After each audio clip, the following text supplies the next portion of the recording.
that is for sure is the level of insecurity and where he pushed the country to. We're looking at terrorism being almost at its peak at that time, and crime. And I want to hear, what you have to say in regards to that. Yeah, the border. The border issue started off in Busia. Because that's why it is border. Because this motorcycle riding started off in Uganda before it came to Kenya as a means of transport. And that's why it is called border, because the people in Busia are the ones who started it. And then it spread to the rest of the country. But it became a boom of business for young people, especially during Kibaki's time. And notably, we have had lesser crime, although it is now re-emerging as a means, a conduit of crime again. So we need not to do away with the border as a means of transport, but it should be streamlined. Okay. It should be streamlined. And then Uganda, what is Yoweri Museveni has done is to zero rate the tax on motorcycles. Okay. So that many young people can have it. And Kampala is almost a motorcycle city. Almost a motorcycle city. Almost. So while we may be able to make sure we streamline even how border do happen in the city, so that we don't have it becoming a border city. It should be a business that is streamlined while young people earn, but when there is crime committed by one of them, it should be dealt with. Like we don't want anything happening like the young lady who was actually molested recently by a border. So, but the rate of crime went down then. It's re-emerging as people always invent things when they find something that is there already existing. We had more carjackings and so on. There are people who are now earning a living using that. Right. And I like that, of course, the youth, we've been talking about unemployment rates. Yes. So the fact that not only did he, cater for women and giving provisions like the two-thirds gender rule in the Constitution, which we'll talk about later on, and the great force behind him, the late Mama Lucy, did he give, that platform for women. He also ensured that young people had to put food on the table and pay bills via, the border means of operating. But I want to take us now, to the live situation at the parliamentary grounds. Remember, we are eulogizing also right here at Look Up TV, the former president, Mwai Kibaki. And in case you did not know a bit of his history, allow me to share that with you. However, the videos you're seeing on your screen, the current situation right now in Parliament, we're seeing a lot of activity and movement, and I'll be connecting with Moses shortly to just let us know exactly what is the status quo, what is the situation like in Parliament. Is it a rush now that it is the last day for the public to view, the late Mwai Kibaki in state, lying in state, now that it's the last day, because this has been running for 3 days, from Monday through to Tuesday and Wednesday, and people always say Kenyans are last minute trash people, all right? So is it, is there order as we're speaking at the parliamentary grounds? These are things we want to hear from Moses, who is on location. But of course, a bit of history of the late Mwai Kibaki is that in the early 90s, the former president of Kenya, the late Mwai Kibaki, left academia for active politics to become an executive officer of the Kenya African National Union, that is KANU, at the request of course, Thomas Joseph Mboya, who was the Secretary General of KANU then. And of course, in 1963, Kibaki was elected the Member of Parliament for Donholm. Those who come from Donholm, I know this is familiar with you. That was a constituency now known as Makadara in Nairobi, and his election was the start of a long political career until today, when you're seeing, a whole state, respect his body and giving him a respectful, decent farewell as a head or former head of state. And he then was promoted to Minister of Commerce. That is actually just, proving to you that his passion for economy and economics started way early and in industry. That is in 1963. Now, in 1969, the late Mwai Kibaki became Minister of Finance. Still, we're seeing the economic, history, and of course of finance and economic planning, where he served until the year 1982. Quite versatile. And in 1974, the late Kibaki, facing a serious competition for his Donholm constituency, moved his political base from Nairobi to his rural home, where he will be buried, even as we're looking at the funeral arrangements. That is in Othaya, where he was subsequently elected as Member of Parliament. Just in case you did not realize why then we have to lay him to rest in Othaya, that was his home area, where he's also once served as a Member of Parliament. Now, of course, when Daniel Arap Moi succeeded Jomo Kenyatta as President of Kenya in the year 1978, Kibaki, the late, was elevated to vice presidency. The third president of Kenya was, of course, Kibaki. He fell out of favor with the late president Moi, that is the former, in March 1988, and was dropped as vice president. Remember, now we call them deputy president.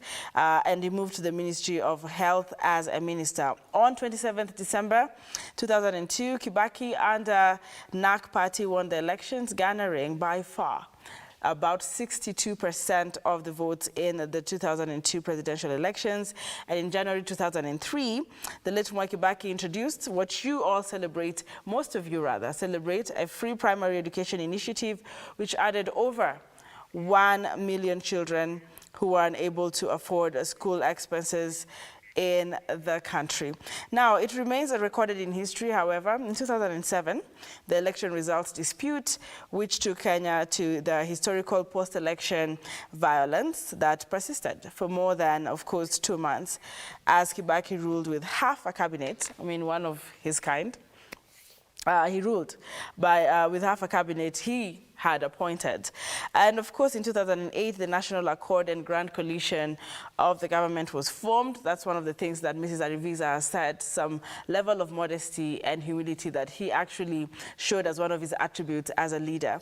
And like I said, the late Mwai Kibaki has left or leaves a tremendous economic legacy of introducing the CDF, working on the infrastructure, creation of the Vision 2030, the Constitution of Kenya now, 2010, among other things. Continue to talk to me on Facebook at Lookup TV, and of course we are live, and on Twitter at Lookup TV. You can also get us on YouTube with broadcasts of how this has been progressing since Friday, the 22nd of April. Also, the presidential televised address just confirming the demise and the death of the late Mwai Kibaki. All this packaged for you on YouTube, so just look out Lookup TV on YouTube for anything that you might have missed as our live coverage. Mrs. Ariviza is very, very patient. I'm told, again, our people who are on live are, working on coming out live, but you mentioned something that we pretty much did not emphasize more on. And as a young woman in this country, we ought to actually celebrate that we were positioned, after a lot of cultural, of course we still fight, cultural norms and things that hinder you, glass ceiling. But in the political sphere, the late Mwai Kibaki, by of course the great force of the late Lucy Kibaki, made it possible for me right now to be on air discussing political issues, So maybe you want to touch on that again with the new constitution, which you also played a key role on.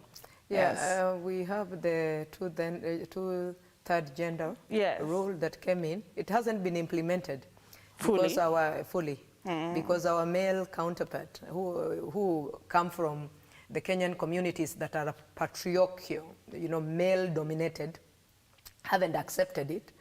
But Kibaki is in accepting these women being on the forefront, which I am a beneficiary by being nominated to the county government of Nairobi through the ODM ticket under Baba.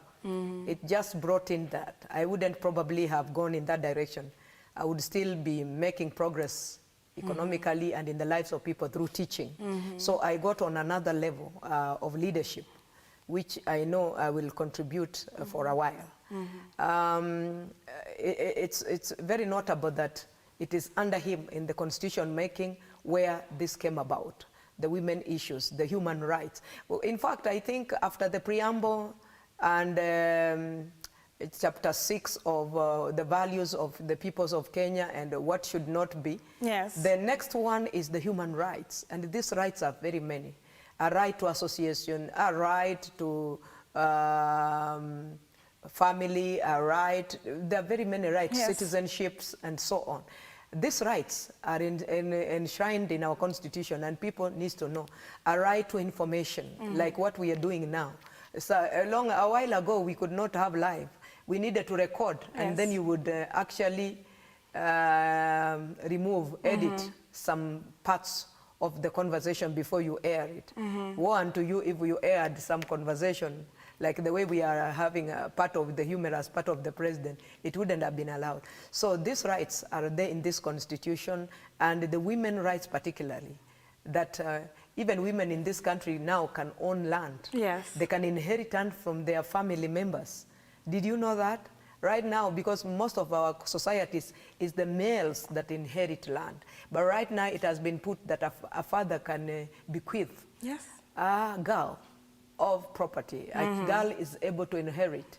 They don't have just to stay there and look like. A girl can decide, I'm already married, where I am, I'm doing very well, and leave the brothers with whatever. But she can also decide that she can, the father can give the girl part of the inheritance, and no boy can. And actually, in this, I'm actually doing it as an understatement. Okay. What a boy can get from the father's inheritance, a girl is equally entitled. So this is in this constitution. And then the political space, we have had women now coming up, vying in various positions, being given cabinet secretaries, being given cars.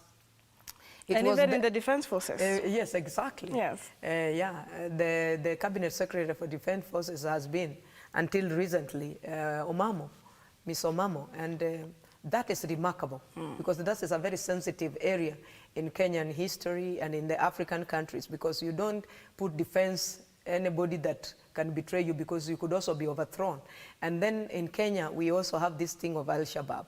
So you are putting a woman, and the men don't believe women are courageous. So it is a very a great paradigm shift in the way politics are being done in this country, courtesy the constitution that came in under Kibaki, yes, after the eminent people came and we talked and agreed on making sure that there is a new constitution.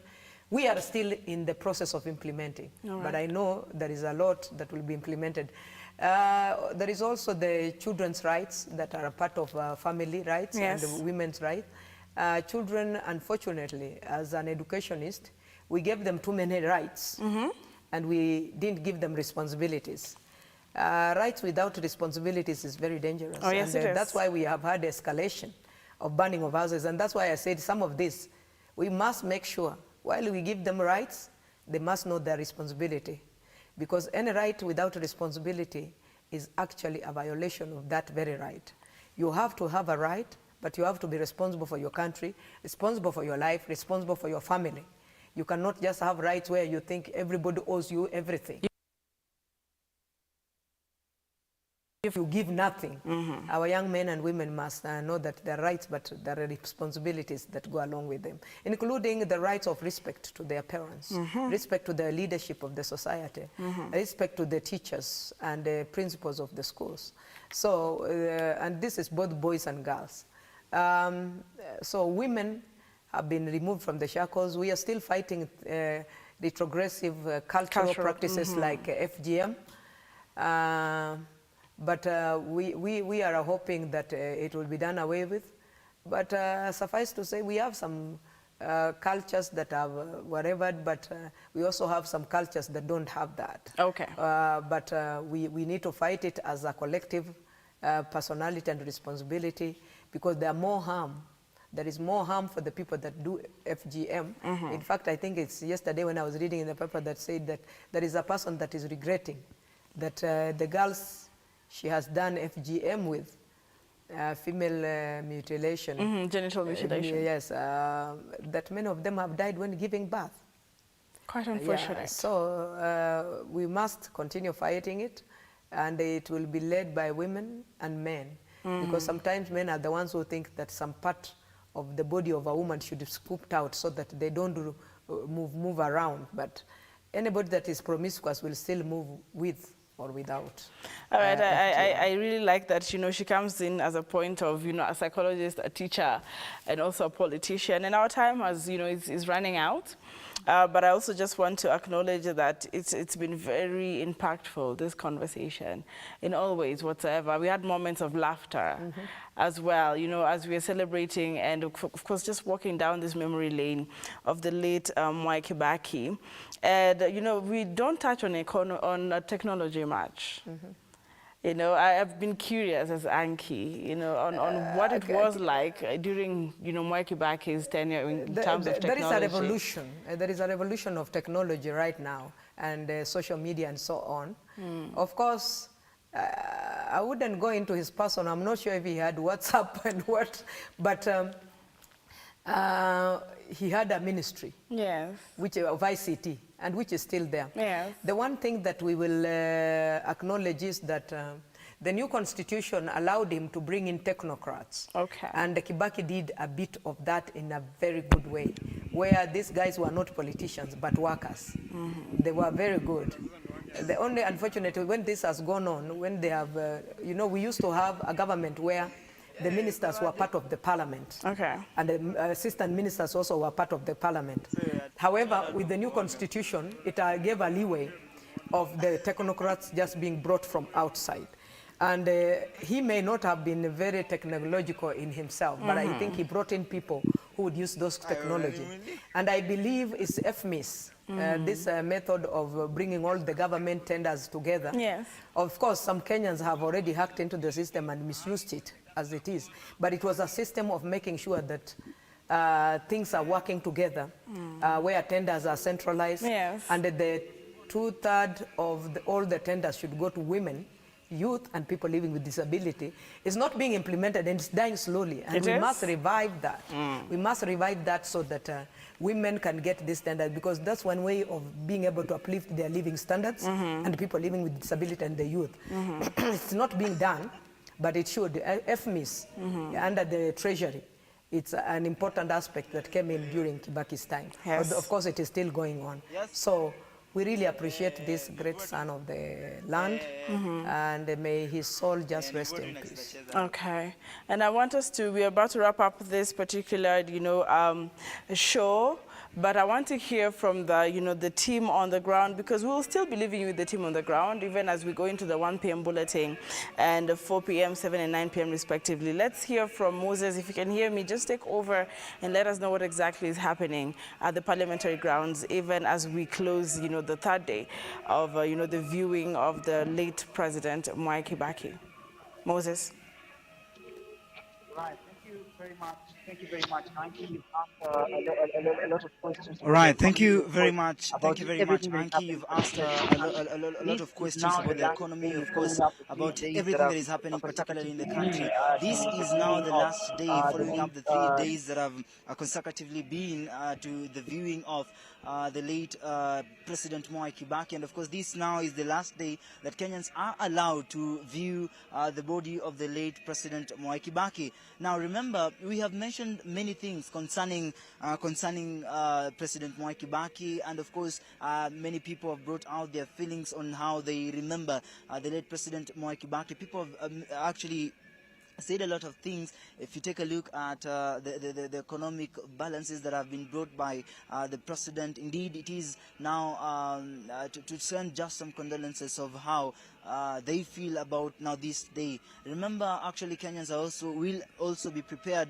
for Friday to actually send the late to his Odaya home in preparation for Saturday burial ceremony that will be held back at home in Odaya. Anki, we are deliberately following the process and, of course, seeing what will happen here in the parliament buildings, in the parliament buildings. And of course, if you just take a look around, we started here at 8 a.m. in the morning, and of course the activity began early enough.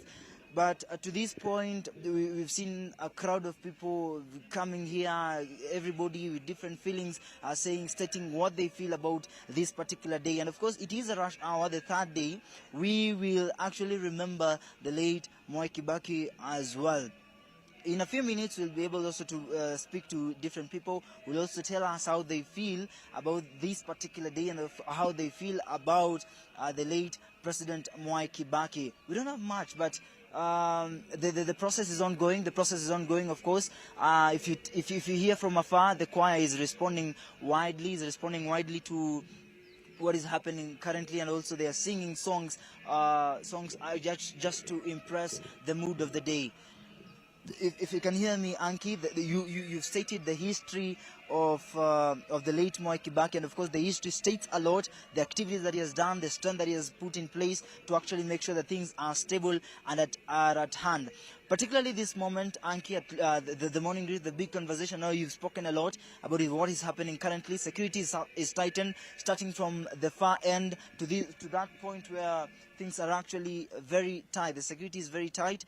To this particular point, Parliament building is not just a place to walk in. Now, men and women also we will be allowed to actually remove their belts and also take out their phone. If you have some watches, then you will have to remove them for the matters of security. This is what is happening currently. We understand that this is a very secure area, and we appreciate.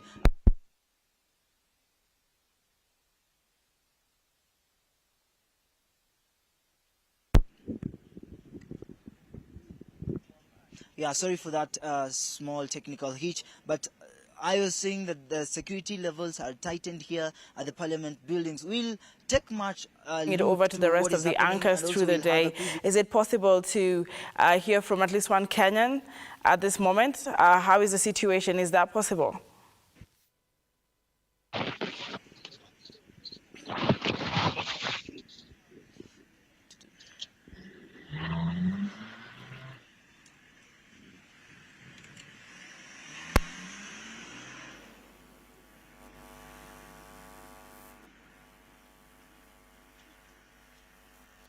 Response.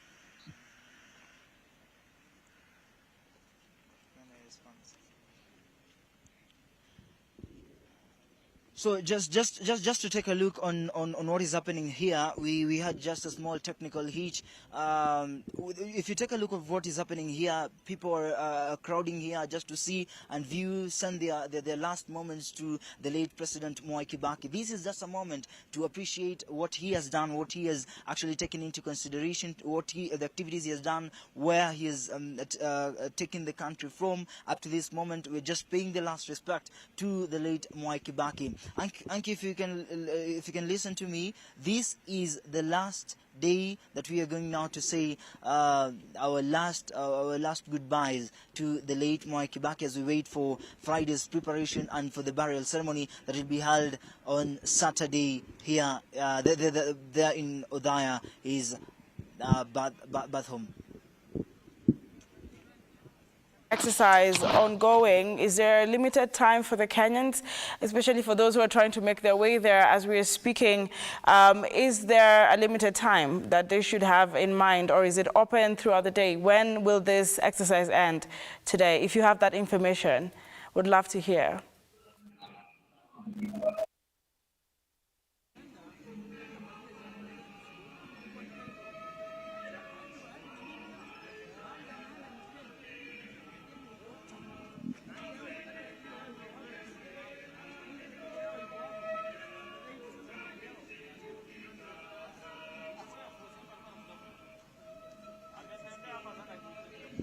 I think we lost Moses there for a second, but what you're seeing on your screen is Kenyans still coming in large numbers to, give their last respect to the former president of the Republic of Kenya, who was born in the year 1931 and has rested in the year 2022. He served Kenya for 10 years and, of course, stepped down in April 2013. This same month is when we also laid the former First Lady, who was, of course, Mrs. Lucy Kibaki, to rest. And of course, following the burial closely, we're seeing tight security as well. We're seeing so much order. I could hear the choir from a distance. And it's beautiful also, just celebrating what he did for the media. I can see a lot of media personalities there with their tags, except I couldn't have come there in person. But of course, Look Up TV also still, enjoying the same kind of, media independence and freedom that, of course, the late Mwai Kibaki pushed for during his tenure. The morning drift comes to an end, but remember the location is still Parliament, and of course we are still mourning as a country. There are a lot of preparations for Friday being a national, a holiday, of course, very clearly declared, and I hope you all Kenyans are aware. And also for the Saturday burial arrangements, everything will be brought to you accurately and precisely on our social media platforms, on Facebook, Twitter, Instagram, and also on YouTube. Continue to engage with us as we continue to give you that coverage. Of course, thank you, Moses. You'll still see a lot more of him. And of course, Griffith, a great shout out to the camera person trying to juggle in between everyone else to give us those pictures we are seeing. Mrs. Ariviza, I know we are closing this, but again, many thanks. And I want to hear your closing remarks on this day, and I don't know, just as a Kenyan, in your own way, you can close this discussion for us. So we are facing elections.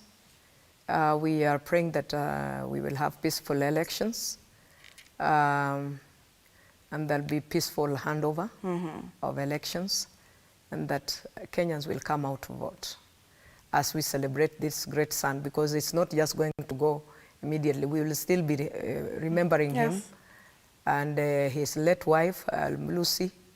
We will be remembering, and so as we celebrate him, let's celebrate humility.